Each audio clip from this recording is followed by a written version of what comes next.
કે સામે બેન બેઠા છે, એને કેમ આવા નવા લુગડા પહેર્યા, દાગીના પહેર્યા છે? તો કઈ તો પહેરે ને ઓલો કે કેમ પહેરે? તો કે અમારા ગામના નગર શેઠની શેઠાણી છે, એને ઘરેથી છે, અમારા ગામના શેઠના ઘરેથી શેઠાણી છે, એ તો આવો ઠઠારો કરે ને. દાસીજી મને કે ખોબા જેવડા ગામના નગર શેઠની શેઠાણી એટલો ઠઠારો કરતી હોય તો હું તો અખિલ બ્રહ્માંડના શેઠની શેઠાણી છું, મારે કેટલો ઠઠારો કરવો પડે સાહેબ? કારણ કે દાસી ભાવથી ભજતા હતા ને, દાસી ભાવ.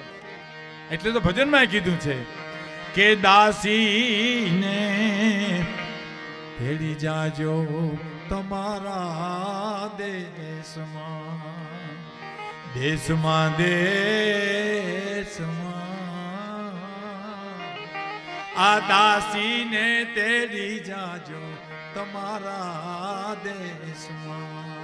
સમયનો જો સાહેબ વર્ષો પહેલાનો દાસી જીવનના વખતનો એ જી ભગવા લુગડા એ મારે અંગડે બિરાજે ને ફરવું મારે સાધુડા કેરા વેશમાં દાસીને તેડી જાજો તમારા દેશમાં. એ જીલ્લુ લીલુડા લુગડા એ મારે અંગડે બિરાજે રે ફરવું ફકીરું કેરા રે વેશમાં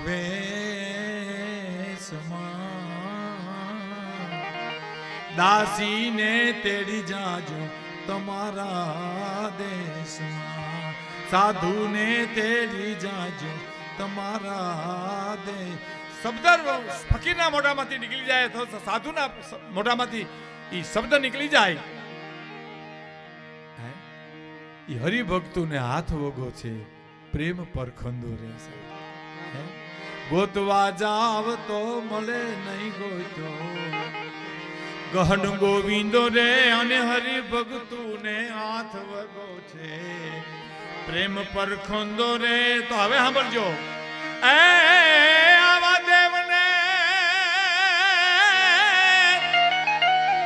આવા દેવને દીવો કે ધૂપ શું દેવો, એને દિલ દઈ દેવું રે બાવલિયા. મોજ મારેવું, મોજ મારેવું, મોજ મારેવું રે મોજ મારેવું, મોજ મારેવું. અને રામ કૃપા એને રોજ દિવાળી. આ સરસ કરી છે રામ કૃપા. એની ઉપર મારે વાત કરવી છે આપણે. હું તમને આનંદ કરાવીશ. હાસ્યરસ છે આમાં. 5 મિત્રો એવા બેઠા જેને ખાલી દાંત જ કાઢવા છે, 5 મિત્રો એવા બેઠા જેને ભક્તિને સાંભળો, 5 મિત્રો એવા બેઠા છે એને કરુણો સાંભળો. પણ બધાને રાજી કરવાના પ્રયત્ન કરીશ. કારણ કે ઘંટીએ દલાવા જાય ને ગાળા હાલતા હોય, ઘઉંનો ગાળો, બાજરાનો ગાળો, શેણાનો ગાળો, એમાં અમારે ગાળા હાલશે. બાજરાનો હાલે ત્યાં સુધી ઘઉંવાળા રાહ જોઈજો, ઘઉંનો હાલે ત્યાં સુધી શેણાવાળા રાહ જોઈજો.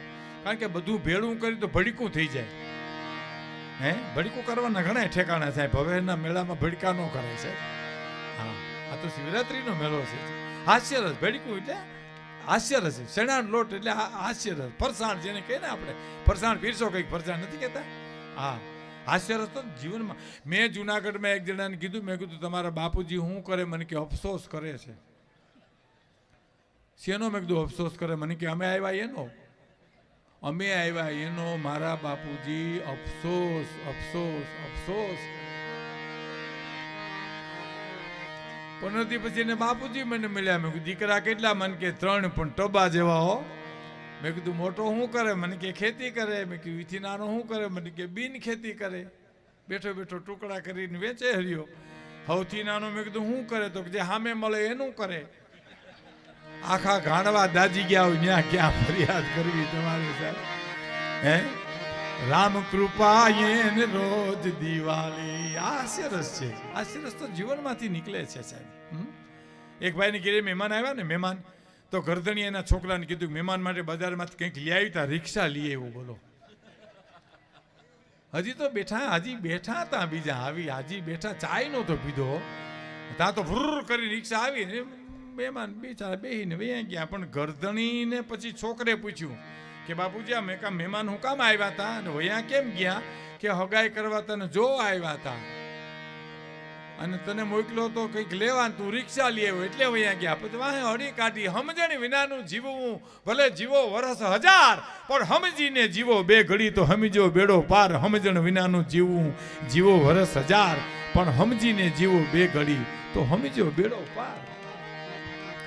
એમ રામ કૃપા એને રોજ દિવાળી, રંગના ટાણા રે જેની માથે રામ કૃપા એને રોજ દિવાળી. રંગના ટાણા રે અને કામ કરે એની કોઠીએ કોઈ દી ખૂટે નહીં દાણા રે. જેને કામ કરવું છે, આળસ, આપણે કાઠિયાવાડમાં આળસ બહુ છે. તમે જોજો, આ તો આપણું ગામ છે ને, અહીં આપણે વાત કરી શકાય. મુંબઈમાં મેં એક જણે કીધું, મેં કીધું મુંબઈમાં કોઈને ટાઈમ નથી ને અમારી ત્યાં કોઈને કામ નથી. બોલો, હાવ નવરી બજારો, બેઠા બેઠા ઓટા ગહતા હોય, છોકરાઓ સડિયું વિના રખડતા હોય, તો બેઠા બેઠા વાતું કેવી કરે ખબર? હા, વડાપ્રધાન મુંજાણા બહુ હટાણે, આ બધું નહીં હલવી શકે તો તમને તેડાવશે તાત્કાલિક અહીંથી. તમે હલવી શકશો ને? તમે તમારા ઘરના વ્યવહાર હલવી શકતા નથી. દિલ્હી ક્યાં ભૂગ્યા છે?